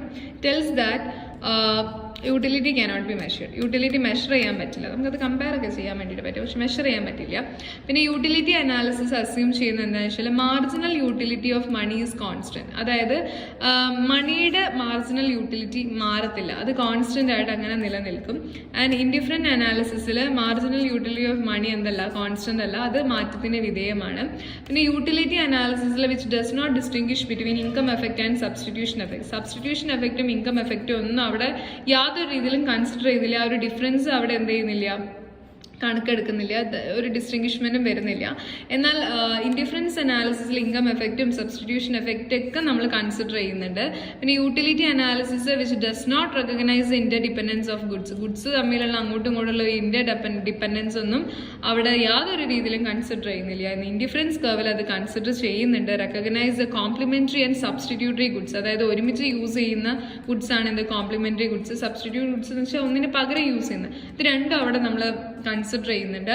യൂട്ടിലിറ്റി അനാലിസിസ് കുറെ കൂടി ലെസ് സയന്റിഫിക് ആണ്, എന്നാൽ ഇൻഡിഫറൻസ് അനാലിസിസ് എന്ന് പറയുമ്പോൾ കുറച്ചുകൂടെ കുറെ കൂടി സയന്റിഫിക് ആയിട്ടാണ് നോക്കുന്നത്.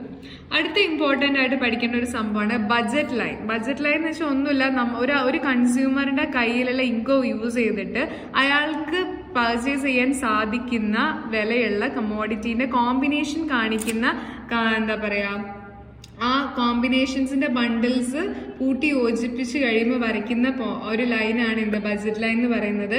ആ ഒരു ബഡ്ജറ്റ് ലൈൻ എന്ന് പറയുന്നത് നെഗറ്റീവ്ലി സ്ലോപ്ഡ് ആണ്. ലെഫ്റ്റ് നിന്ന് റൈറ്റിലേക്ക് സ്ട്രെയിറ്റ് ലൈൻ ആയിട്ടാണ് ബഡ്ജറ്റ് ലൈൻ ഉണ്ടാവുക.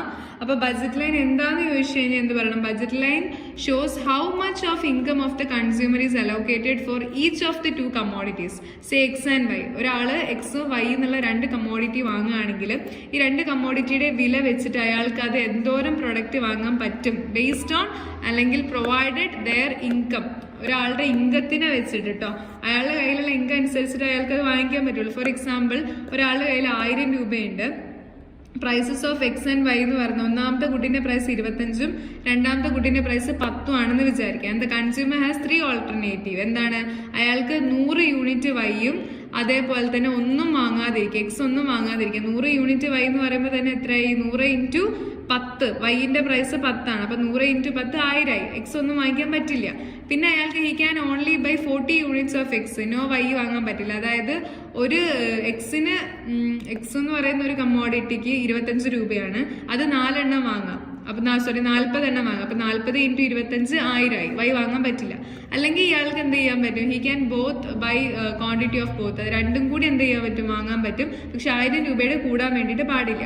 ഇങ്ങനെയുള്ള കമ്മോഡിറ്റി, അതായത് ആദ്യത്തെ കേസ് എങ്ങനെ വരും എന്ന് വെച്ച് കഴിഞ്ഞാല് ദാറ്റ് വിൽ ബി 0-100 എന്ന് പറയുന്നത് ഒരു ബണ്ടിലാണ്. അടുത്ത തന്നെ 40-0 അത് വേറൊരു ബണ്ടിലാണ്. പിന്നെ കോമ്പിനേഷൻ ചെയ്തിട്ട് ചെയ്യാൻ പറ്റും. അങ്ങനെ എത്ര ബണ്ടിൽസ് ഉണ്ടോ ആ ബണ്ടിൽസിന് സ്ട്രേറ്റ് ലൈൻ ആയിട്ട് വരച്ച് കഴിയുമ്പോൾ നമുക്ക് കിട്ടുന്നതാണ് ബഡ്ജറ്റ് ലൈൻ എന്ന് പറയുന്നത്. സോ ബഡ്ജറ്റ് ലൈനിന്റെ ഇക്വേഷൻ എന്ന് പറഞ്ഞാൽ P1x1 + P2x2 = M എന്നാണ്. അത് നല്ല രീതിയിൽ പഠിക്കാം. പിന്നെ മോസ്റ്റ് ഇമ്പോർട്ടൻ്റ് ആയിട്ട് പഠിക്കേണ്ട മറ്റൊരു സംഭവമാണ് കൺസ്യൂമേഴ്സ് ഇക്വിലിബ്രിയം. വളരെ വളരെ ഇമ്പോർട്ടൻ്റ് ആണ് കൺസ്യൂമേഴ്സ് ഇക്വിലിബ്രിയം. 2 പോയിന്റുകൾ മാത്രം നിങ്ങൾ മനസ്സിൽ ആലോചിച്ചാൽ മതി. ഒന്ന്, ഒരാൾക്കൊരു സാധനം വാങ്ങിക്കണമെങ്കിൽ അയാളുടെ കയ്യിൽ പണം വേണം. ആ പണം എന്ത് വെച്ചിട്ടാണ് സൂചിപ്പിക്കുക? ബഡ്ജറ്റ് ലൈൻ വെച്ചിട്ടാണ് സൂചിപ്പിക്കുക. ഇവിടെ A-B എന്ന് പറഞ്ഞ 2 പോയിന്റ് കാണുന്നുണ്ടോ നിങ്ങൾ? ഈ 2 പോയിന്റുകളെ കൂട്ടി യോജിപ്പിച്ചൊരു ലൈൻ കാണുന്നില്ല അവിടെ? അതാണ് ബഡ്ജറ്റ് ലൈൻ. അപ്പൊ അയാൾക്ക് ആ ബഡ്ജറ്റ് ലൈനിലുള്ള ഒരു ബണ്ടിൽ മാത്രമേ വാങ്ങിക്കാൻ പറ്റുള്ളൂ. അതൊന്ന്. 2, ഏത് ബണ്ടിൽ അയാൾ വാങ്ങിക്കുകയാണെങ്കിലും അയാൾക്ക് അതിൽ നിന്ന് മാക്സിമം സാറ്റിസ്ഫാക്ഷൻ കിട്ടണം. ഇവിടെ IC1, IC2, IC3 എന്ന് പറഞ്ഞ 3 ഇൻഡിഫറൻസ് കർവ് നിങ്ങൾ കാണുന്നുണ്ടാവും. ഒരു കൺസ്യൂമറിന് കിട്ടുന്ന സാറ്റിസ്ഫാക്ഷൻ ലെവൽ കാണിക്കുന്ന കർവാണ് ഇൻഡിഫറൻസ് കർവ്. അപ്പൊ നമുക്കറിയാം IC1 എന്ന് പറയുന്നതിനേക്കാൾ കൂടുതൽ സാറ്റിസ്ഫാക്ഷൻ കിട്ടുക IC2-ലുള്ള ബണ്ടിലായിരിക്കും. IC2-ലുള്ള ബണ്ടിലിനെക്കാട്ടി കൂടുതൽ സാറ്റിസ്ഫാക്ഷൻ കിട്ടുക IC3-ലുള്ള ബണ്ടിലായിരിക്കും. പക്ഷെ സാറ്റിസ്ഫാക്ഷൻ ഇങ്ങനെ കൂടി പോയിട്ട് കാര്യമില്ല. ആ സാറ്റിസ്ഫാക്ഷൻ തരുന്ന ബണ്ടില് ഇയാളുടെ ബഡ്ജറ്റ് ലൈനിൽ ഉണ്ടാവുകയും വേണം. അപ്പോൾ ഒരു കൺസ്യൂമറിന്റെ ഇൻഡിഫറൻസ് കർവിലുള്ള അയാൾക്ക് സാറ്റിസ്ഫാക്ഷൻ തരുന്നതും എന്നാൽ ആ ബഡ്ജറ്റ് ലൈൻ ഇരിക്കുന്നതുമായിട്ടുള്ള ഒരു ബണ്ടിൽ അയാൾ ചൂസ് ചെയ്യുമ്പോഴേ അയാൾക്ക് കൺസ്യൂമേഴ്സ് ഇക്വിലിബ്രിയം കിട്ടുള്ളൂ. സോ കൺസ്യൂമേഴ്സ് ഇക്വിലിബ്രിയം എന്ന് വെച്ച് കഴിഞ്ഞാൽ which is a commodity or a combination of a bundle which is on a budget line which is tangent.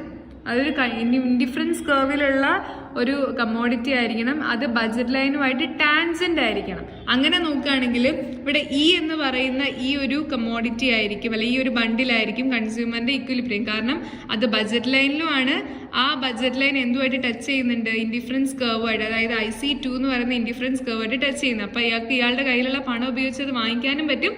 അത് ഇയാൾക്ക് മാക്സിമം ലെവൽ ഓഫ് സാറ്റിസ്ഫാക്ഷൻ തരാനും ചെയ്യും. എന്തുകൊണ്ട് IC3 പറയാത്തത്? കാരണം IC3-ലുള്ള കമ്മോഡിറ്റി നല്ല സാറ്റിസ്ഫാക്ഷൻ തരും, പക്ഷെ അത് ഇയാളുടെ കയ്യിലുള്ള പണം ഉപയോഗിച്ച് വാങ്ങാൻ പറ്റില്ല. കാരണം അത് ബഡ്ജറ്റ് ലൈന് ആ ഇൻഡിഫറൻസ് കർവിനേക്കാൾ കുറവാണ്. എന്തുകൊണ്ടാണ് IC1 പറയാത്തത്? IC1 പറയാത്തതെന്ന് വെച്ച് കഴിഞ്ഞാൽ അത് ബഡ്ജറ്റ് ലൈനിനെക്കാട്ടി താഴെയാണ് വരുന്നത്. അയാൾക്ക് വാങ്ങാൻ പറ്റും, പക്ഷെ ബഡ്ജറ്റ് ലൈനേക്കാളി താഴെ വരുന്നത് കൊണ്ട് തന്നെ ഒരു സാറ്റിസ്ഫാക്ഷൻ ലെവല് തരുന്നില്ല. അത് മാത്രമല്ല IC2-നേക്കാളും താഴെയാണ് വരുന്നത്. അപ്പൊ IC2 എന്ന് പറയുമ്പോൾ ബഡ്ജറ്റ് ലൈനിൽ വരുന്നുണ്ട്, സാറ്റിസ്ഫാക്ഷൻ തരുന്നുണ്ട്. ആ 2 പോയിന്റ് മനസ്സിലുണ്ടായിരിക്കണം, ഇമ്പോർട്ടൻ്റ് ആണ്. ഓക്കെ, വെരി വെരി ഇമ്പോർട്ടൻ്റ് ആണ് കൺസ്യൂമേഴ്സ് ഇക്വിലിബ്രിയം. കൺസ്യൂമേഴ്സ് ഇക്വിലിബ്രിയത്തിന്റെ മീനിങ് വളരെ വളരെ വളരെ ഇമ്പോർട്ടൻ്റ് ആണ് കേട്ടോ. ഓക്കെ, പിന്നെ നിങ്ങൾ ഇമ്പോർട്ടൻ്റ് ആയിട്ട് പഠിക്കേണ്ട ഒരു സംഭവമാണ്, ദാറ്റ് ഈസ് കൺസ്യൂമേഴ്സ് ഇക്വിലിബ്രിയം എന്ന് പറഞ്ഞൊരു സംഭവമാണ്. അത് കഴിഞ്ഞു. അതിനുശേഷം നന്നായിട്ട് പഠിക്കേണ്ട ഒരു സംഭവമാണ്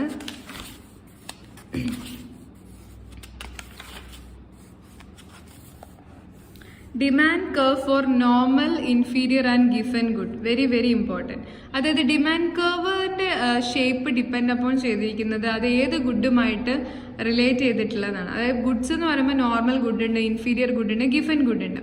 അപ്പോൾ നമ്മൾ നോർമൽ ഗുഡിന്റെ കേസ് എടുക്കുകയാണെങ്കിൽ, നോർമൽ ഗുഡ് എന്ന് വെച്ച് കഴിഞ്ഞാൽ പൊതുവെ നമ്മൾ ലോ ഓഫ് ഡിമാൻഡ് പറയുന്ന സെയിം സിറ്റുവേഷൻ തന്നെയാണ്. അതായത് വില കൂടുമ്പോൾ ഡിമാൻഡ് കുറയും, വില കുറയുമ്പോൾ ഡിമാൻഡ് കൂടും. ഇങ്ങനെയാണ് അത് ഉണ്ടാവുക. ഈ ഒരു ഷേപ്പിലായിരിക്കും അത് വരിക. ഇത് ഇമ്പോർട്ടൻ്റ് ആണ്. ഒരു നോർമൽ ഗുഡിന്റെ ഡിമാൻഡ് കർവ് എന്ന് പറയുന്നത്. ഇനി ഇൻഫീരിയർ ഗുഡിലേക്ക് വരുന്ന സമയത്ത്, ഇൻഫീരിയർ ഗുഡ് എന്ന് വെച്ച് കഴിഞ്ഞാൽ പ്രൈസ് കുറവാണ്. When price falls demand for inferior good never increase. അതായത് നമ്മളിപ്പോൾ ഒരു സാധനത്തിന്റെ വില കുറഞ്ഞെന്ന് വിചാരിച്ചിട്ടും ആ ഒരു കമ്മോഡിറ്റി കൂടുതലൊന്നും വാങ്ങി വെക്കാനൊന്നും പോകുന്നില്ല. അപ്പം നമ്മുടെ വീട്ടിൽ ഉപ്പ് വാങ്ങിക്കാറുണ്ട് അല്ലേ? ഉപ്പിന്റെ വില കുറഞ്ഞെന്ന് വെച്ചിട്ട് നമ്മൾ ചാക്ക് കണക്കിന് ഉപ്പ് വാങ്ങി വെക്കാറുണ്ടോ? ഇല്ല. അങ്ങനെ വില കുറഞ്ഞാലും ഡിമാൻഡ് കൂടാത്ത കമ്മോഡിറ്റീസിനാണ് ഇൻഫീരിയർ ഗുഡ് എന്ന് പറയാം. അപ്പം അതിൻ്റെ ഒരു ഡിമാൻഡ് കർവ് ഈ രീതിയിലായിരിക്കും ഉണ്ടാവുക. ഇപ്പോൾ QD എന്ന് പറഞ്ഞിട്ട് നിങ്ങൾ ഈ ഒരു ലൈൻ കാണുന്നില്ലേ? ഇതാണ് അതിൻ്റെ ഒരു ഡിമാൻഡ് കർവ്. അടുത്ത ഗിഫൻ ഗുഡ്. ഗിഫൻ ഗുഡ് എന്ന് വെച്ച് കഴിഞ്ഞാൽ when price falls demand for Giffen good decreases. അതായത് വില കുറഞ്ഞു കഴിഞ്ഞാൽ നമ്മൾ ആ സാധനം വാങ്ങിക്കാനേ പോകുന്നില്ല, അല്ലെങ്കിൽ നമ്മൾ ഓൾറെഡി വാങ്ങുന്നത് തന്നെ എന്ത് ചെയ്യും? എണ്ണം കുറച്ച് കളയും. അങ്ങനെയുള്ള ഗുഡാണ് എന്ത്? ഗിഫൻ ഗുഡ് എന്ന് പറയുന്നത്. അതിൻ്റെ എന്താ പറയുക, ഷേപ്പാണിത്. ഇങ്ങനെയാണ് ഉണ്ടാവുക. ഓക്കെ, സോ ഇതൊന്ന് നോക്കി വയ്ക്കുന്നത് നന്നായിരിക്കും. ആൻഡ് വെരി വെരി വെരി ഇതെല്ലാം കൂടി മൂന്നും കൂടി വരുമ്പോഴുള്ള കേവാണ്. അതായത് നോർമലിൻ്റെതും ഇൻഫീരിയറിൻ്റെതും ഗിഫൻ്റെതും കൂടി മൂന്നും കൂടി വരുമ്പോഴുള്ള കേവാണിത്. നോക്കി വയ്ക്കുക. ഒരു സർക്കസ് കൂടാരും പോരല്ലേ? ഓക്കെ, എന്തായാലും ഇതൊന്ന് പഠിച്ചു വയ്ക്കുക.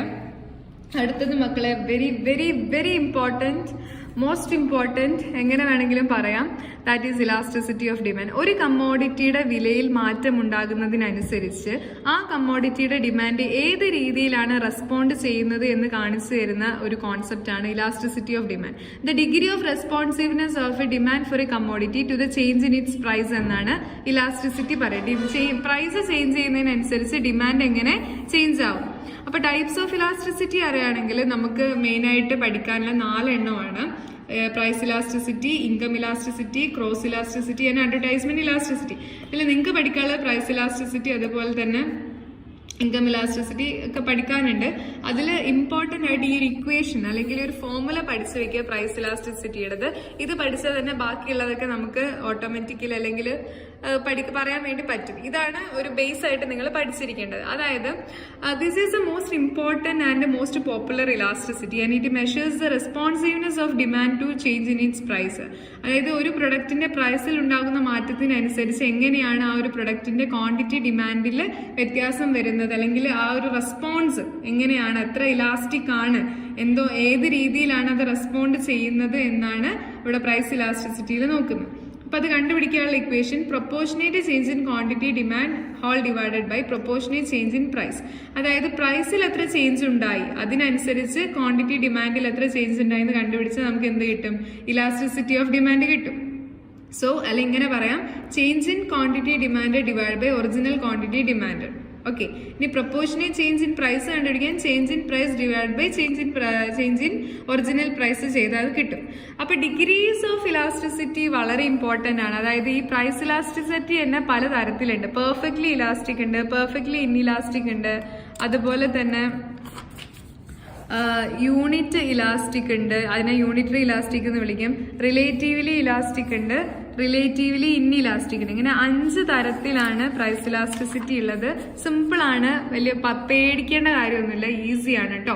അതായത് പ്രൈസിൽ ഒരു ചെറിയ വ്യത്യാസം ഉണ്ടാകുമ്പോഴേക്കും ഡിമാൻഡിൽ നമുക്ക് പ്രതീക്ഷിക്കുന്നതിനേക്കാൾ കൂടുതൽ ഒരു ഇൻഫിനിറ്റി ചേഞ്ച് ആണ് ഡിമാൻഡിൽ ഉണ്ടാകുന്നതെങ്കിൽ അത്തരത്തിലുള്ള ഇലാസ്റ്റിസിറ്റിയെ വിളിക്കുന്ന പേരാണ് പെർഫെക്റ്റ്ലി ഇലാസ്റ്റിക് ഡിമാൻഡ്. ആ സമയത്ത് നിങ്ങൾ ഈ ഒരു ഡിമാൻഡ് കർവ് നോക്കാം. ഈ DD എന്ന് കാണിക്കുന്ന ഈ എക്സ് ആക്സിസിന് പാരലൽ ആയിട്ട് ഇങ്ങനെ ഇരിക്കുന്ന ഈ ലൈൻ ഉണ്ടല്ലോ, ഇതാണ് അവിടുത്തെ ഡിമാൻഡ് കർവ്. ഇവിടെ ഡിമാൻഡ് കർവിന്റെ ഷേപ്പ് എന്ന് പറയുന്നത് എക്സ് ആക്സിസിന് പാരലൽ ആയിരിക്കും. അതിന്റെ വാല്യൂ എന്ന് പറയുന്നത് E = ഇൻഫിനിറ്റ് ആയിരിക്കും. അതായത് പ്രൈസിൽ ഒരു ചെറിയ വ്യത്യാസം ഉണ്ടാകുമ്പോഴേക്കും ഇൻഫിനിറ്റ് ആയിട്ട് എന്തുണ്ടാവുക, ഡിമാൻഡ് റെസ്പോണ്ട് ചെയ്യുകയാണെങ്കിൽ അതിനെ വിളിക്കുന്ന പേരാണ് പെർഫെക്റ്റ്ലി ഇലാസ്റ്റിക് എന്ന് പറയുന്നത്. ആൻഡ് പെർഫെക്റ്റ്ലി ഇൻഇലാസ്റ്റിക് എന്ന് പറഞ്ഞു കഴിഞ്ഞാൽ അവിടെ പ്രൈസ് എന്താണെങ്കിലും ഡിമാൻഡിനെ അതൊരു രീതിയിലും ബാധിക്കുന്നില്ല. അതായത് ഈ ഡി എന്ന് കാണുന്ന ഈ ഒരു ലൈനാണ് ഡിമാൻഡ് കർവ്. അതായത് പ്രൈസ് ഇപ്പോൾ P1 ആയാലും P ആണെങ്കിലും P2 ആണെങ്കിലും ഒന്നും ഡിമാൻഡിനെ അതൊരു രീതിയിലും ബാധിക്കുന്നില്ല. ഡിമാൻഡിന്റെ ആ ഒരു ലൈനിൽ ഒരു മാറ്റവും ഇല്ല. ഇവിടുന്ന് എങ്ങനെയാണോ ഇരിക്കുന്നത് അത് തന്നെയായിരിക്കും അവസാനം വരെ. ഇവിടെ ഒരു രീതിയിലും പ്രൈസിലുള്ള മൂവ്മെന്റ് ഡിമാൻഡിനെ എഫക്ട് ചെയ്യാത്തത് കൊണ്ട് തന്നെ ഇതിന്റെ വാല്യൂ എന്ന് പറയുന്നത് 0 ആയിരിക്കും. അതിനാണ് പെർഫെക്റ്റ്ലി ഇൻഇലാസ്റ്റിക് എന്ന് പറയാം. ഇവിടുത്തെ ഡിമാൻഡ് കർവ് എന്ന് പറയുന്നത് which is parallel to the Y axis. Y ആക്സിസിന് പാരലൽ ആയിട്ടായിരിക്കും എന്തുണ്ടാവുന്നത്, ഇവിടെയുള്ള ഡിമാൻഡ് കർവിന്റെ ഷേപ്പ് എന്ന് പറയുന്നത്. ആൻഡ് യൂണിറ്റ് ഇലാസ്റ്റിക് എന്ന് വെച്ച് കഴിഞ്ഞാൽ നമ്മുടെ പ്രൈസിൽ ഇപ്പോൾ 10% ഇൻക്രീസ് വരുന്നതെങ്കിൽ ഡിമാൻഡിലും കറക്റ്റ് ആയിട്ട് എന്ത് ചെയ്യുക, 10% ഡിക്രീസ് ഉണ്ടാവും. അതായത് പ്രൈസ് 10% കൂടിയ ഡിമാൻഡ് 10% കുറയുക, പ്രൈസ് 10% കുറഞ്ഞ ഡിമാൻഡ് 10% കുറയുക, സെയിം പ്രൊപ്പോർഷൻ. അതായത് പ്രൈസിൽ എത്ര ശതമാനം വ്യത്യാസമാണോ ഉണ്ടാകുന്നത് അതിനനുസരിച്ചിട്ടുള്ള വ്യത്യാസം തന്നെ എന്തിലുണ്ടാകുന്നു, ഡിമാൻഡിൽ ഉണ്ടാകുന്നു. അതിനെ വിളിക്കുന്ന പേരാണ് യൂണിറ്റ് ഇലാസ്റ്റിക്. അതിന്റെ ഷേപ്പ് ഇങ്ങനെയായിരിക്കും ഉണ്ടാവുക. This will be the shape. Okay, clear അല്ലേ? ഇത് നല്ല രീതിയിൽ തന്നെ പഠിക്കുക, മനസ്സിലാക്കുക. ഇതിന്റെ ഷേപ്പ് വന്നിട്ട് റെക്ടാങ്കുലർ ഹൈപ്പർബോള എന്ന് പറയാറുണ്ട് കേട്ടോ. ഷേപ്പ് വന്നിട്ട് റെക്ടാങ്കുലർ ഹൈപ്പർബോളയാണ്. അത് നല്ല രീതിയിൽ പഠിക്കുക, ചോദിച്ചു കാണാറുണ്ട്. യൂണിറ്ററി ഇലാസ്റ്റിക്കിന്റെ ഷേപ്പ് റെക്ടാങ്കുലർ ഹൈപ്പർബോള. ഇവിടുത്തെ ഇഡിയുടെ വാല്യൂ എന്ന് പറയുന്നത് 1 ആയിരിക്കും. ഇഡി ഈസ് ഈക്വൽ ടു 1 ആണ്. അടുത്തത് റിലേറ്റീവ്ലി ഇലാസ്റ്റിക് ആണ്. അതായത് ഇപ്പോൾ പ്രൈസിൽ ഒരു 10% ഇൻക്രീസ് ഉണ്ടായതെങ്കിൽ ഡിമാൻഡിൽ 10%-ത്തേക്കാൾ കൂടുതലുള്ള ഒരു ഡിക്രീസ് ആയിരിക്കും ഉണ്ടാവുക. അതായത് വില 10% കൂടിയാൽ ഡിമാൻഡ് 10-ൽ കൂടുതൽ ശതമാനത്തിൽ കുറയുക. വില 10% കുറഞ്ഞാൽ ഡിമാൻഡ് 10%-ത്തിൽ കൂടുതൽ കൂടുക. ആ രീതിയിൽ എന്താ പറയാ, ഒരു റിലേഷൻ വരുന്നതിനെയാണ് റിലേറ്റീവ്ലി ഇലാസ്റ്റിക് എന്ന് പറയാം. ആ സമയത്ത് ഇങ്ങനെയായിരിക്കും ഡിമാൻഡ് കർവ് ഉണ്ടാവുക. പിന്നെ ഇവിടെ വാല്യൂ, അതായത് റിലേറ്റീവ്ലി ഇലാസ്റ്റിക്കിന്റെ വാല്യൂ എന്ന് പറയുന്നത് 1 എന്ന് പറയുന്ന വാല്യൂവിനേക്കാൾ കൂടുതലായിരിക്കും. അതായത് നമുക്ക് കിട്ടുന്ന വാല്യൂ 1-ൽ നിന്ന് കൂടുതലാണെങ്കിൽ അതിന്റെ അർത്ഥം അത് റിലേറ്റീവ്ലി ഇലാസ്റ്റിക് ആണ്. Is equal to greater than 1. ഇനി റിലേറ്റീവ്ലി ഇൻഇലാസ്റ്റിക് എന്ന് വെച്ച് കഴിഞ്ഞാൽ ഇപ്പോൾ ഒരു കമോഡിറ്റിയുടെ വിലയിൽ 10% ഇൻക്രീസ് ഉണ്ടായി കഴിഞ്ഞാൽ 10%-ത്തേക്കാൾ താഴ്ന്ന രീതിയിലുള്ള ഡിക്രീസ് ആയിരിക്കും ഡിമാൻഡിൽ ഉണ്ടാവുക. അതായത് 9, 8 ആ രീതിയിലായിരിക്കും എന്തുണ്ടാവുക, ഡിക്രീസ് ഉണ്ടാവും. അതേസമയത്ത് ഒരു കമോഡിറ്റിയുടെ വാല്യൂല് 10% ഡിക്രീസ് ഉണ്ടായി കഴിഞ്ഞാൽ 10%-ത്തേക്കാൾ കുറഞ്ഞ രീതിയിലായിരിക്കും ഡിമാൻഡ് ഇൻക്രീസ് ഉണ്ടാവുക. ഓക്കെ, അങ്ങനെയുള്ളതിനാണ് റിലേറ്റീവ്ലി ഇൻഇലാസ്റ്റിക് എന്ന് പറയുന്നത്. ഇവിടെ ഈയുടെ വാല്യൂ ലെസ് ദാൻ 1 ആയിരിക്കും. ഈ രീതിയിലായിരിക്കും ഡിമാൻഡ് കർവ് ഉണ്ടാവും. റെഡി അല്ലേ? അപ്പം ഈ ഒരു ഇലാസ്റ്റിസിറ്റി മെഷർ ചെയ്യാൻ നമ്മുടെ കയ്യിൽ ഒരു ഇക്വേഷൻ ഉണ്ട്. That is delta Q divide by delta P into P by Q. Delta Q എന്ന് പറഞ്ഞാൽ ചേഞ്ച് ഇൻ ഡിമാൻഡ് ആണ്. ഡിമാൻഡ് എന്തോരം ചേഞ്ച് ആയിട്ടുണ്ട്, ക്വാണ്ടിറ്റി, അതായത് വെയിറ്റിൽ എത്ര വ്യത്യാസമാണ് ഉണ്ടായത്. ഡെൽറ്റ പി എന്ന് പറഞ്ഞാൽ പ്രൈസിൽ എന്തൊക്കെ വ്യത്യാസം ഇപ്പോൾ 20 25 ആയി കഴിഞ്ഞാൽ എത്ര വ്യത്യാസം, 5 അല്ലേ? അതുപോലെ ക്വാണ്ടിറ്റി ഇപ്പോൾ 70 കിലോ വാങ്ങിയത് 50 ആക്കിയിട്ടുണ്ടെങ്കിൽ 70 - 50 20. അതാണ് കേട്ടോ ഈ ഡെൽറ്റ എന്ന് പറയുന്നത്. So delta Q by delta P into P by Q. P എന്ന് പറഞ്ഞു കഴിഞ്ഞാൽ ഇനീഷ്യൽ പ്രൈസ്. ആദ്യം ഇപ്പോൾ 15-ൽ നിന്ന് 20 ആയി എന്ന് പറയുമ്പോൾ ആദ്യത്തെ പ്രൈസ് എത്രയാ, 15 അല്ലേ? Q1 എന്ന് വെച്ചാൽ 100-ൽ നിന്ന് 80 ആയി എന്ന് വെച്ച് കഴിഞ്ഞാൽ ആദ്യത്തെ ക്വാണ്ടിറ്റി എത്രയാണ്, 100 ആണ്. അതാണ് Q1. അപ്പൊ delta Q by delta P to P by Q ചെയ്ത് കഴിഞ്ഞാൽ നമുക്ക് എന്ത് കിട്ടും, ഈയുടെ വാല്യൂ കിട്ടും. സോ ഈയുടെ വാല്യൂ 0 ആണെങ്കിൽ അതെന്താണ്, 0 ആണ് നമുക്ക് കിട്ടുന്നതെങ്കിൽ അതിൻ്റെ അർത്ഥം അത് പെർഫെക്റ്റ്ലി ഇൻഇലാസ്റ്റിക് ആണ്. കിട്ടുന്ന വാല്യൂ 1 ആണെങ്കിൽ അത് യൂണിറ്ററി ഇലാസ്റ്റിക് ആണ്. ഇനി കിട്ടുന്ന വാല്യൂ ഗ്രേറ്റർ ദാൻ 1 ആണ്, 1-ൽ കൂടുതലാണെങ്കിൽ അത് റിലേറ്റീവ്ലി ഇലാസ്റ്റിക് ആണ്. കിട്ടുന്ന വാല്യൂ 1-നേക്കാൾ കുറവാണെങ്കിൽ അത് റിലേറ്റീവ്ലി ഇൻഇലാസ്റ്റിക് ആണ്. ഇനി ഒരു ഇൻഫിനിറ്റ് വാല്യൂ ആണ് കിട്ടുന്നതെങ്കിൽ അത് പെർഫെക്റ്റ്ലി ഇലാസ്റ്റിക് ആണെന്ന് മനസ്സിലാക്കാം. Okay, very very important question. ഒരു പ്രോബ്ലം നോക്കാം. ആ പ്രോബ്ലം കണ്ടു കഴിഞ്ഞാൽ നിങ്ങൾക്ക് ഏകദേശം ഒരു ധാരണ കിട്ടും. Suppose mangoes are selling at ₹1 each and consumers demand 10. Mangoes ഒരു മാംഗോന് 1 രൂപയ്ക്കാണ് വിൽക്കുന്നത്. ആ സമയത്ത് ഡിമാൻഡ് വന്നിട്ട് 10 ആണ് കേട്ടോ. അതായത് പ്രൈസ് ആദ്യത്തത് P1-ഉം ആ സമയത്ത് എന്താ പറയാ ക്വാണ്ടിറ്റി എന്ന് പറയുന്നത് Q1 എന്ന് പറയുന്നത് 10 ആണ്. If the price falls to 0.80, അതായത് 1 രൂപയിൽ നിന്ന് അതെന്തായി 0.80 ആയിട്ട് കുറഞ്ഞു, പ്രൈസ് കുറഞ്ഞു. അപ്പൊ ഡെൽറ്റയാണ്. ഡെൽറ്റ എത്രയാണ്? 1 മൈനസ് 0.80, 0.20 ആണ് ഡെൽറ്റ പി എന്ന് പറയുന്നത്. ഡിമാൻഡ് എന്തായി? 1 നിന്ന് 0.80 ആയിട്ട് പ്രൈസ് കുറഞ്ഞപ്പോ ഡിമാൻഡ് 10 നിന്ന് 15 ആയിട്ട് കൂടി. അപ്പൊ ഡിമാൻഡിൽ ഉണ്ടായ വ്യത്യാസം എത്രയാ? 10 നിന്ന് 15 ആവുന്ന പറയുമ്പോ എത്ര കൂടിയിട്ടുണ്ട്? എത്രയാ കൂടിയത്? 5 കൂടിയില്ലേ? അപ്പൊ അത് നല്ല രീതിയിൽ മനസ്സിലാക്കുക. സോ ഈ രീതിയിൽ നമ്മൾ എന്താ പറയാ, അതിനെ ഇക്വേഷനിലേക്ക് ഇടണം. അപ്പൊ 5 ഡിവൈഡ് ബൈ 10. എന്താ ഈ 5? എന്താ 5 എന്ന് വെച്ച് കഴിഞ്ഞാൽ എന്താ ഉദ്ദേശിക്കുന്നത്? 5 എന്ന് പറയുന്നത് ഇതാണ്, ഡെൽറ്റ ക്യൂ. ഡെൽറ്റ ക്യൂ എത്രയാ? ഡെൽറ്റ ക്യൂ നന്നായിട്ട് നോക്കിക്കേ. ഡെൽറ്റ ക്യൂ എന്ന് പറയുന്നത് ചേഞ്ച് ഇൻ ക്വാണ്ടിറ്റി ആണ്. ക്വാണ്ടിറ്റി 10 ആയിരുന്നു, 10 നിന്ന് 15 ആയിട്ട് കൂടി. അപ്പൊ എത്രയാ ചേഞ്ച്? 10 മൈനസ് 15 അല്ലെങ്കിൽ 15 മൈനസ് 10, 5. അതാണ് Q. 5 divided by delta P. Delta P എന്ന് പറഞ്ഞാൽ എന്താണ്? Change in price. പ്രൈസ് ആദ്യം 1 ആയിരുന്നു, ആ ഒരു 1 ആയിരുന്നു ചേഞ്ച് ഇൻ പ്രൈസ്. മൈനസ് നമുക്ക് എന്ത് കിട്ടി? അതിന്റെ വാല്യൂലേക്ക് കുറവ് സംഭവിച്ചു. സോ അത് നമ്മൾ അവിടെ എഴുതുക. അതിന് നമുക്ക് 0.2 ആയിട്ടാണ് അത് വരുന്നത്. ദാറ്റ് വിൽ ബി പ്രൈസിലുണ്ടായ ചേഞ്ച്. കാരണം ഇവിടെ മൾട്ടിപ്ലിക്കേഷന് നമുക്ക് എന്ത് ചെയ്യാൻ പറ്റും? ഡിവിഷൻ ചെയ്യാൻ വേണ്ടിയിട്ട് സാധിക്കും. അതിന് ഇങ്ങോട്ട് കൊണ്ടുവരുമ്പോൾ ഡിവൈഡ് ചെയ്തതാണ് കേട്ടോ, അങ്ങോട്ടേക്കും ഇങ്ങോട്ടേക്കും എടുത്തിട്ടതാണ്. അതായത് മൾട്ടിപ്ലിക്കേഷന് നമ്മൾ ഡിവിഷനിലേക്ക് കൊണ്ടുവരുന്ന സമയത്ത് അതിന്റെ റെസിപ്രോക്കൽ എടുത്തതേ ഉള്ളൂ, വേറെ വ്യത്യാസമൊന്നുമില്ല. അപ്പൊ നമുക്ക് കിട്ടുന്ന വാല്യൂ എന്ന് പറയുന്നത് 2.5 ആണ്. അപ്പൊ 2.5 തന്നെ 1-നേക്കാൾ കൂടുതൽ